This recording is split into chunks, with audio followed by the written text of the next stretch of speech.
Good afternoon, ladies and gentlemen. I'm Megan Olson with the Investment Advisor Association, and I welcome you to our webinar, What Now? Post-Election Reflections and the Road Ahead. During the webinar, all participants will be in a listen-only mode. You may submit questions to the speakers at any time during the webinar by typing them through the chat feature.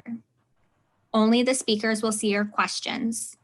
Questions will be addressed as time allows. As a reminder, today's webinar is being recorded November 12th, 2020. I would now like to turn the presentation over to our moderator, Karen Barr, President and CEO of the Investment Advisor Association. Karen? Thank you, Megan, and good afternoon, everyone. This has been quite an election season for so many reasons. Now that we have the results in the race for president and virtually all of the results for Congress, we can take stock about what the election outcome means for the policy environment affecting investment advisors. I want to emphasize here, as I did 4 years ago, that the IAA operates on a nonpartisan basis. We work with both sides of the aisle to make sure that your voice is heard and that all policymakers understand the critical role that investment advisors play for investors, the markets, and the economy. We look forward to working with President-elect Joe Biden and his administration, including his leadership at Treasury, the SEC, DOL, and CFTC, to ensure a policy environment that is efficient, effective, fosters innovation, and protects investors. I'm here with my colleagues, our General Counsel, Gail Bernstein, and our Vice President, Government Relations, Neil Simon. Together, we will unpack at a high level what impact the election might have on investment advisors and your clients. Please send us questions, as Megan noted, using the chat, and we'll address them at the end. Neil, let's start with the outcome. What do we know so far? Well, thank you, Karen. That's easy. Though some across Lafayette Park from IAA's offices may be in denial, Joe Biden is the president-elect. In the House of Representatives will remain Democratic. However, the majority has narrowed, which raises all sorts of questions come 2022. And in the Senate, and I sure wish we could cue Ray Charles, Georgia on my mind right now. But the Senate is right now is 48 Democrats and 50 Republicans, with the 2 seats in Georgia, the 2 senators headed for a runoff on January 5th. And that's between the incumbents Kelly Loeffler versus Democrat Raphael Warnock, and incumbent Republican Senator David Perdue versus John Ossoff. Having said that, the real race in the Senate is between Chuck Schumer and Mitch McConnell, because depending on what happens in Georgia, one of them will be leading that chamber and the other will not. So in a real nutshell, that's the outcome of the election. Thanks, Neil. What does that mean in the short term for the current lame duck session of Congress? Well, there are a couple, one terribly important must do for the lame duck, and that is that the current government spending bill expires December 10th. So that is the must do. I'm expecting that it will happen in an orderly fashion. There will not be a government shutdown, and the appropriators in both the House and Senate are pretty far along in the process. A couple other things that could happen in the lame duck, at least conceptually. We could have a COVID-19 relief bill. I'm skeptical, although President Trump wanted a big bill. He has very little leverage at this point. And the gulf between Mitch McConnell and Nancy Pelosi about the size of this bill is enormous. So I don't think that's going to happen in the lame duck. I think it will be first up in the new Congress.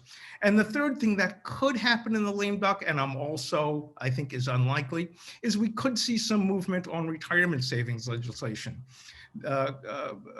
Richie Neal, the chair of the House Ways and Means Committee, which is the tax writing committee in the House, and ranking minority member, which is to say the senior Republican on the committee, Kevin Brady, introduced a bill on October 27th that, among other things, would require raise the age for required minimum distribution from 72 to 75.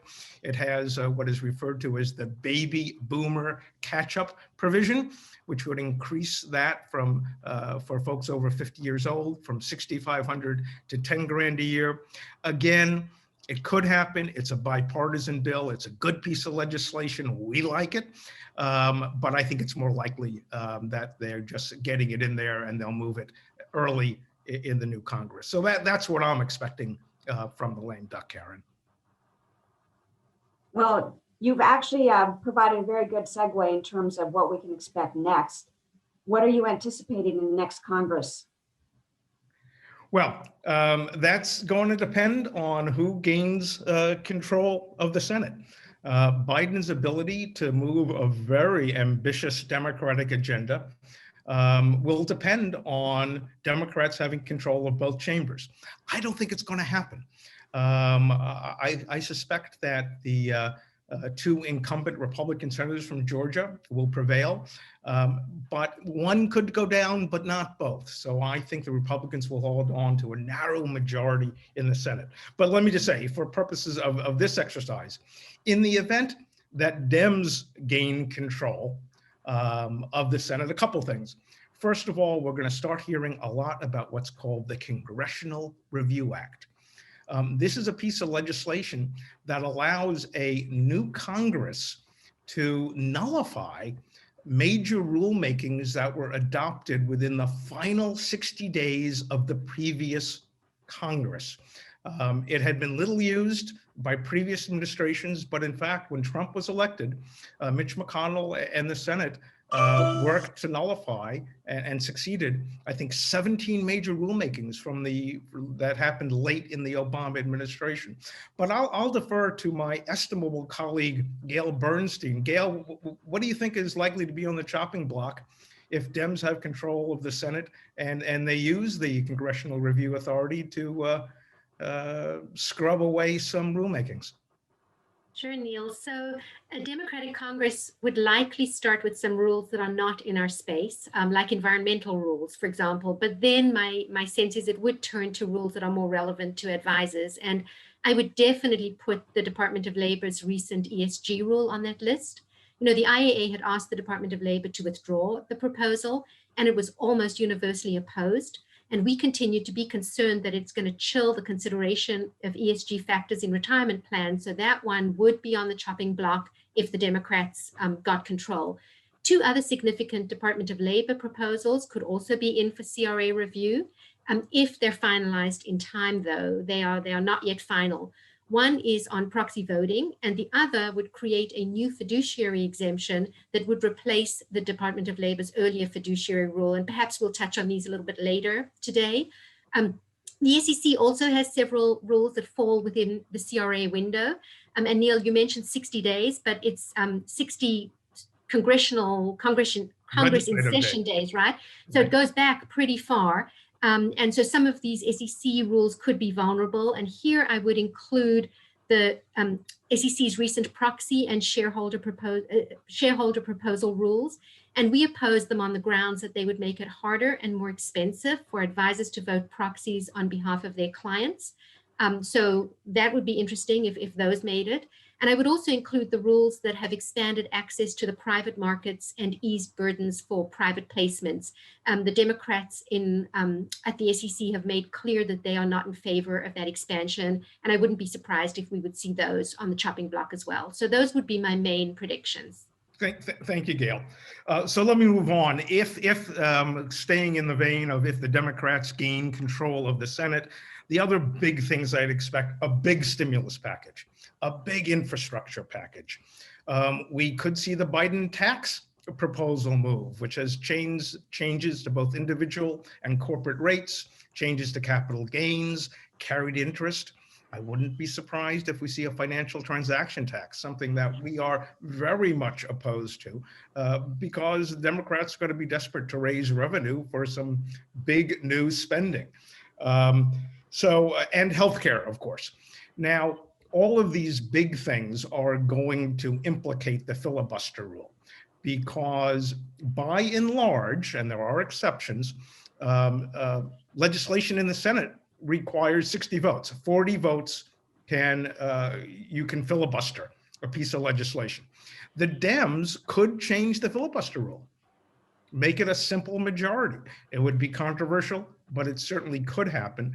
But given that we could be looking at a 51-49 or even a 50-50 Senate with Kamala Harris casting a tie-breaking vote, it's going to be hard to move big bills and get those 60 votes. The notable exception is pieces of legislation that are added to what's called the Budget Reconciliation Act at the end of the year can be done with a simple majority. But again, if the Dems get a bare majority or it's a tie, do expect you're going to see a lot of pundits and policy folks talking about the filibuster rule. So let's flip to the other side briefly. If the Republicans maintain control, which I think is likely than not. Well, first thing, a little for you historians out there, Biden would then be the first president since Grover Cleveland in 1885 to take office with his party not in control of both chambers. Little interesting footnote there. But I think what we would see if the Republicans maintain control of the Senate is a smaller stimulus bill.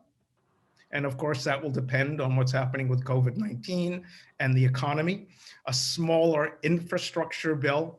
And again, that retirement savings bill I mentioned early, I think we're going to see movement in the retirement savings area without regard to who controls the Senate. And this is a piece of legislation I do expect that we, IAA, and its members will be very, very much involved.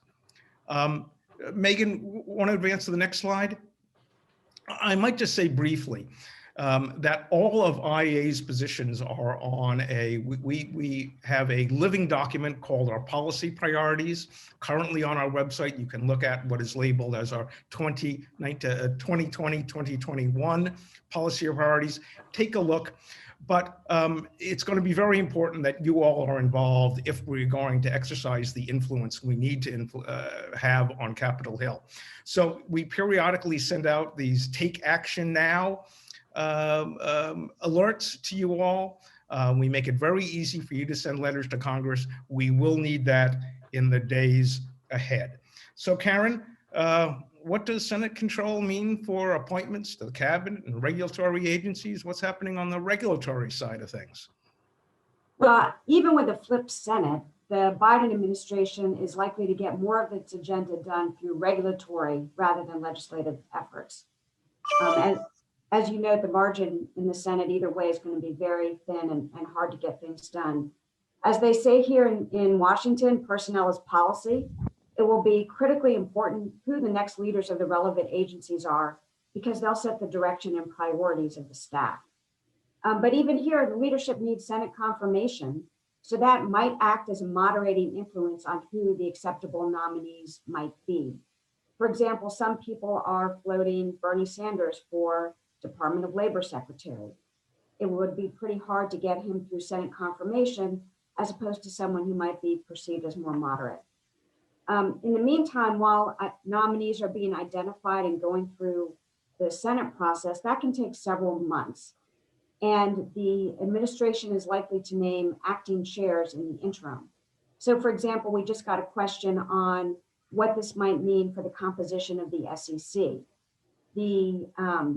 The 4 commissioners are likely to stay the same, but the administration is likely to name an acting chair and possibly Allison Lee, a Democrat commissioner at the SEC, for example. In the meantime, as is common practice, the incoming administration reviews activities at agencies and prepares plans for the coming 4 years. Gary Gensler, former head of the CFTC, former Goldman Sachs, he's heading up review of financial services. He was instrumental in implementing the Dodd-Frank Act for the CFTC and is known for far-reaching regulation. So we'll be interacting there and watching that space closely. You know, related to the question we just got, Gail, We all assume that there'll be a change in leadership at the agencies, but are the agency chairs actually required to resign? That is such a great question, Karen. You know, heads of core executive agencies like Treasury, they work at the pleasure of the president. So they can be fired at any time with no cause required. So effectively, yes, they tender their resignations because the president can fire them. The Department of Labor is one of those agencies, so it's completely clear that Secretary Scalia will no longer be leading up the Department of Labor. But as for independent agencies like the SEC and CFTC, until recently, it also seemed pretty clear that the head can only be removed for cause. And folks would tender their resignation as a matter of practice and tradition. But the Supreme Court sort of threw a wrench in the works there. It ruled earlier this year that the president can actually fire the single director of the CFPB at will. And whether this would apply to an independent agency that has a full commission, that is less clear. I think that is still quite unsettled. Either way, though, heads of independent agencies, as I mentioned, have traditionally tendered their resignations. And I think, honestly, it's reasonable to assume that this practice will continue. Thanks, Gail. Mhm. So, you know, every time the administration changes, there's a flurry of activity coming out of the White House. What can we expect to see from a Biden White House in the short term that might affect investment advisors? Sure. Well, you know, first there are executive orders, and what new administrations typically do very early on is they review and then they revoke, modify, or supersede earlier executive orders that they find objectionable. And then they also put in place some of their own agenda through executive order, especially things that they want done quickly and things that they think they won't be able to get through Congress and that aren't strictly legislative. So, for example, we might see orders coming out of a Biden administration on the Paris Climate Accord, on DACA, on healthcare. We're likely to see those before we see anything in the financial regulation space.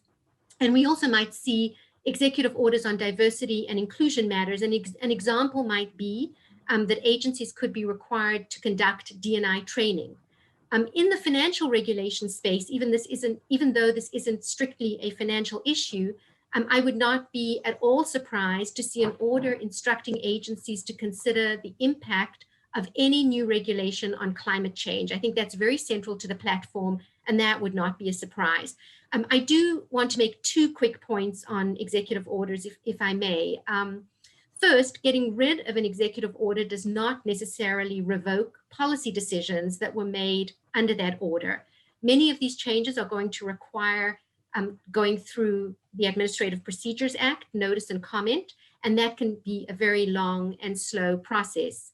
And second, and I want to underscore here that executive orders do not generally apply to independent agencies like the SEC and like the CFTC.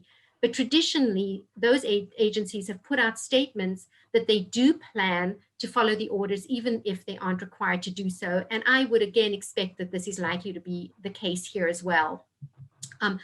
One other early action that I think it's reasonable to expect is an order that freezes all regulations that haven't yet gone into effect, pending a review by the administration. That's pretty typical. Breaking news for today is that the controversial DOL ESG rule is going to be published in tomorrow's Federal Register with a 60-day effective date. So if you do the math, if the Department of Labor had waited to publish until November 20th, this one could have been frozen by executive order, but now it probably won't be able to. And I do think it's fair to speculate that rushing this rule through the process was not unintentional. That said, we should not underestimate the effect of an administration simply declining to enforce rules that have already gone into effect. But there is a risk that failure to enforce a properly adopted rule could subject the administration to litigation, and litigation outcomes are always uncertain. And I'd also add that for an industry that really values compliance, it puts compliance folks in a very difficult position to think about whether or not they should change their compliance policies and procedures to adjust to a new rule that's already gone into effect, even though they may know that the administration will not aggressively enforce it. Well, so that's what might happen with executive orders. What do you anticipate happening on the regulatory and enforcement front at the agencies over the next 4 years? Yeah, so related to my prior comment, I think we're likely to see a big shift in enforcement priorities. There's been quite a bit of discussion about rescinding Reg BI through a rulemaking, but I think it's more likely actually that the SEC will instead ramp up its enforcement efforts around Reg BI. And here I'd throw in Form CRS and the fiduciary interpretation as well. I think we can definitely expect to see much more aggressive enforcement there. Well, while we're on the subject of Reg BI and the DOL, we talked about what might happen with the Congressional Review Act and the DOL fiduciary rule, but what could the DOL do in a new administration with the fiduciary rule? Would they reopen it? What are the odds of their being able to successfully repropose something given the successful court challenge of the old rule? Yeah, that's a really good question. I think I'd like to just step back for a second and explain that the Department of Labor did two separate things here in connection with the fiduciary rule. It adopted a final rule that reinstates the old 5-part test that was in place before the Obama era fiduciary rule, and that became effective in July. So that's on the books now, and that can only be reversed by a new rulemaking. But the second piece of this, and this is the one that's being more talked about, is a proposed new exemption for those that meet the 5-part test. And this would largely track Reg BI for broker-dealers and the interpretation, the fiduciary interpretation for investment advisors. This has not yet been published in the Federal Register. And as I mentioned, we are running out of time.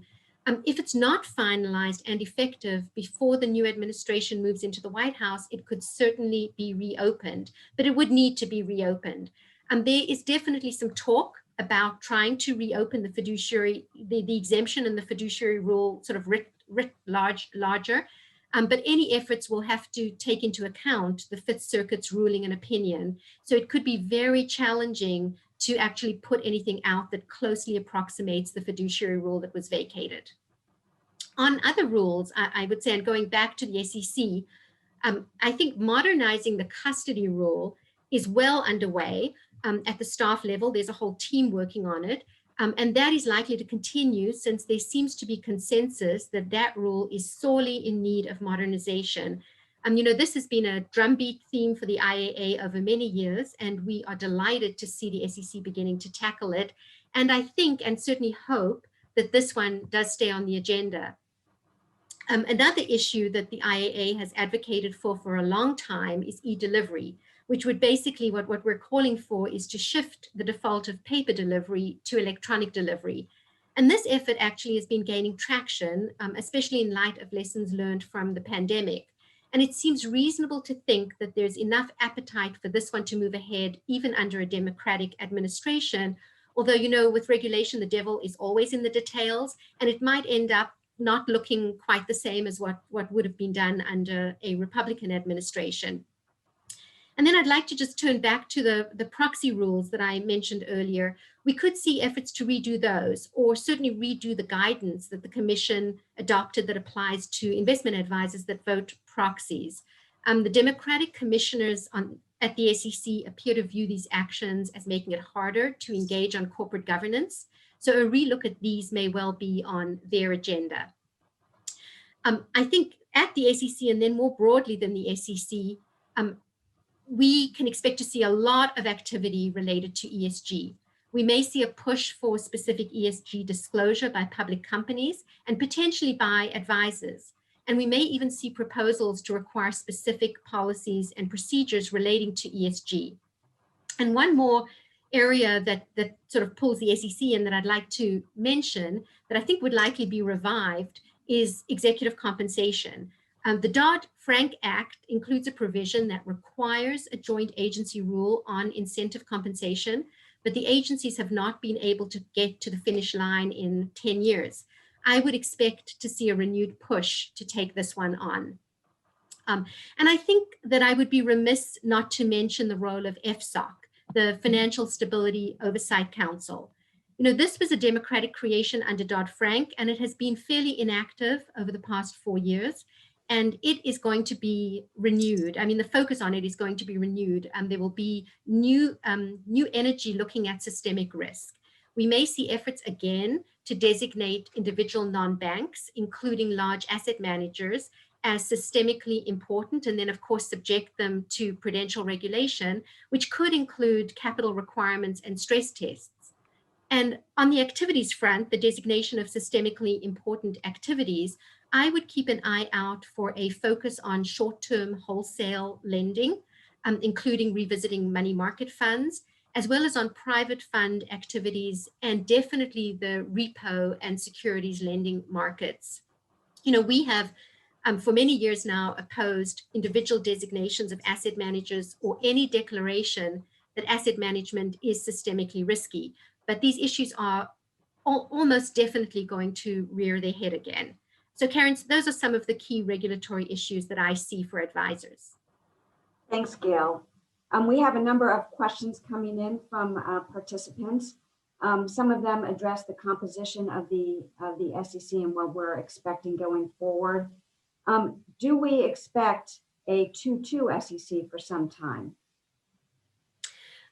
We would have that if Chairman Clayton actually steps down. Chairman Clayton, his term's not over yet, and so he could stay on as a commissioner theoretically. I think that that's unlikely, but it's possible. I think the more likely scenario is that we will have a 2-2. As Karen mentioned earlier, it's going to take a while for any new nominee to get through the Senate. And so anybody would have to be confirmed to be the 5th commissioner. Thanks, Gail. We have another question about whether the Biden administration can change the Senate balance by nominating sitting senators to the cabinet. Neil, do you want to take that one on? It certainly could happen, and you're probably all aware that one of the many names being bandied about for Treasury has been Elizabeth Warren. I think it is less than likely, in part because Massachusetts has a Republican governor. And were Warren to move over to the cabinet, a Republican would be appointed. And in the event the Dems had gained control of the Senate, they could lose it just like that. So yes, that could happen, but I am really not expecting it. Don't forget, Biden is a man of the Senate, and he understands its rules and its norms, and he's not going to do anything to upset that balance. Similarly, we have a question about the CFPB and any changes there. I anticipate quite a few changes at the CFPB. Gail, Neil, do you want to comment? Yeah, why don't I take this one? I actually think that the Supreme Court's deciding that it is not unconstitutional for the president, that the president has constitutional authority to remove a single director, will work to the Biden administration's benefit, because the Biden administration is now going to be able to remove the Republican sitting single director, something that the Trump administration was unable to do for a long time with the income, you know, when the Trump administration came in. So I expect to see big policy changes at the CFPB. And here's another question, this one for you, Neil. The IAA has been asking the various agencies to consider the interests of small businesses, and we had a bill in Congress that would require them, particularly the SEC, to better take into account small business.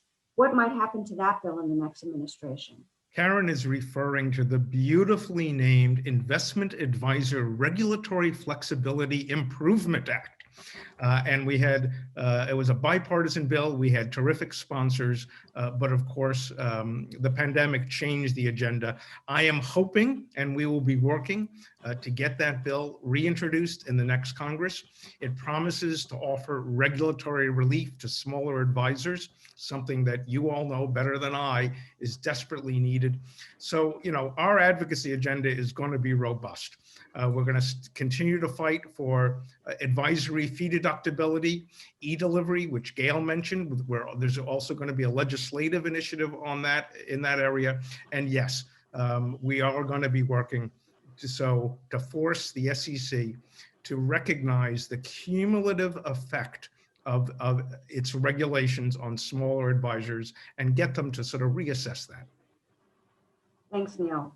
One final question. How much, if any, does the current issues around the transition of power have on the regulatory environment?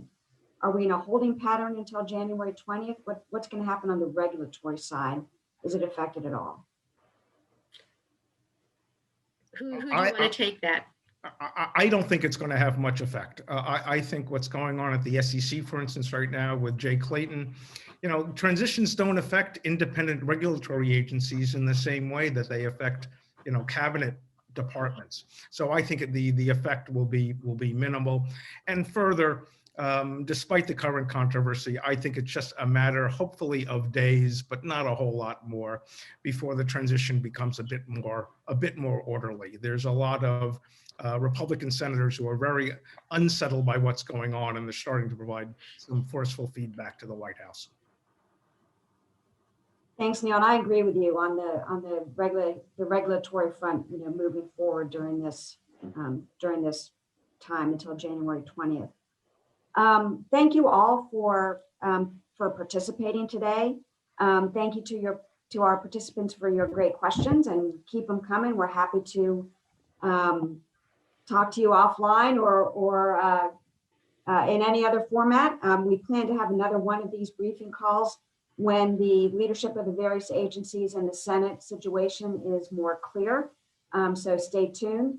As you heard, some of the themes that we think are going to be very strong going into the next Congress are ESG, fiduciary duty, diversity and inclusion, systemic risk, tax and retirement issues, and access to private markets. We think those are some of the major themes that we'll be talking about and that you'll be hearing about in the next administration.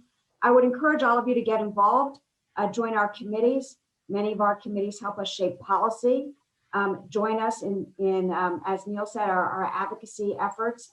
Contact your members of Congress. We'll be reaching out to you where it's appropriate. Stay tuned on Advisor Advocacy Day. We'll obviously be making a call early next year on whether it's in person or not, but we'll be doing something. So get involved, and thank you all for coming and participating. Take care.